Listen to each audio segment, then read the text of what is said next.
And I still think it's the greatest time in the business ever, was when I first came up here in the Attitude Era with you on top, and Rock, and Undertaker, and Hunter, and Mick, and you know, I remember our stand. I tell the young kids at my Anaheim Pond live event house show, you versus Rock, Mick Foley versus Triple H, Taker versus Kane, APA versus New Age Outlaws, Edge and Christian versus the Hardy Brothers, Big Show versus Viscera in a body slam match, Bob Holly versus Al Snow, and Jackie versus Ivory.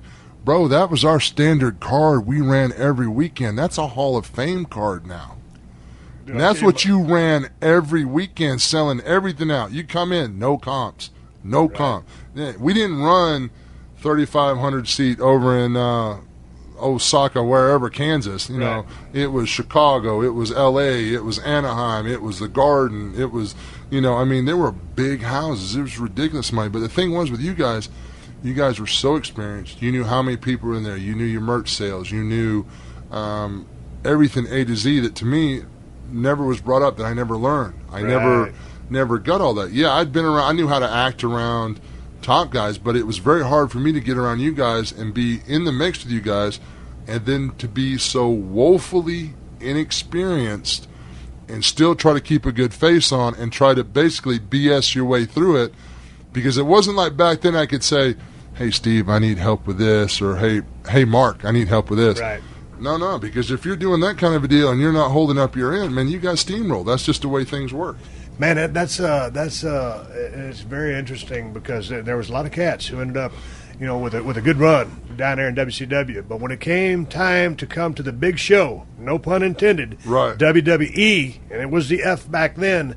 But, I mean, the proof was in the pudding, and that pudding happened in the squared circle, 20 by 20. Right. That's when it was time to put up or shut up. Put up or shut up. And you would get exposed. If you couldn't go, you would get exposed. And I won't name any names, but there's been many cats who came from WCW, got into the system here, and all of a sudden, not so much. Mm-hmm. Because if you can't go, you got left by the wayside. Yeah. But the thing is, you know what, as you guys, you know, even that whole Attitude Era and stuff like that, you guys fought hard and dug hard, and everybody that was on top then wasn't there because they wanted to go on and do something else. They were there because this is what they loved. This is what meant the most to them. They had run the cars. They had worked the territories. It was a completely different atmosphere. I can't remember just the competition every night of who had the best match. It wasn't high-fiving and laughing and joking. We had fun. Right. We had fun, but you knew the only way you came back from that ring and got to have fun and laugh and joke is if you just tore the freaking house down in your match.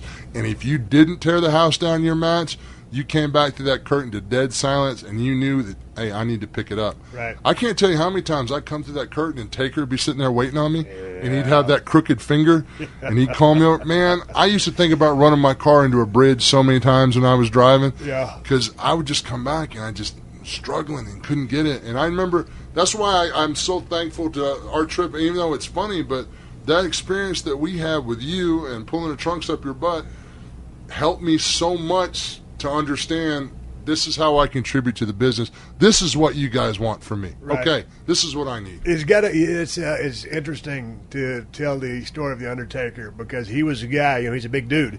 He's 6'10", 6'11". The most in-shape guy in the locker room, though, cardio-wise. Yeah, but for shoot, you know, the dude's he's 6'10", 6'11", so he's a big guy. And at the time, he's probably 320. So he's a big dude. So he was looking out for you. You're a bigger guy, and you're out there, and he's pulling you over, giving you the finger, and you go and you get under the tree of wisdom, and he starts imparting some hard-earned knowledge of down the road that he's been from being a big guy.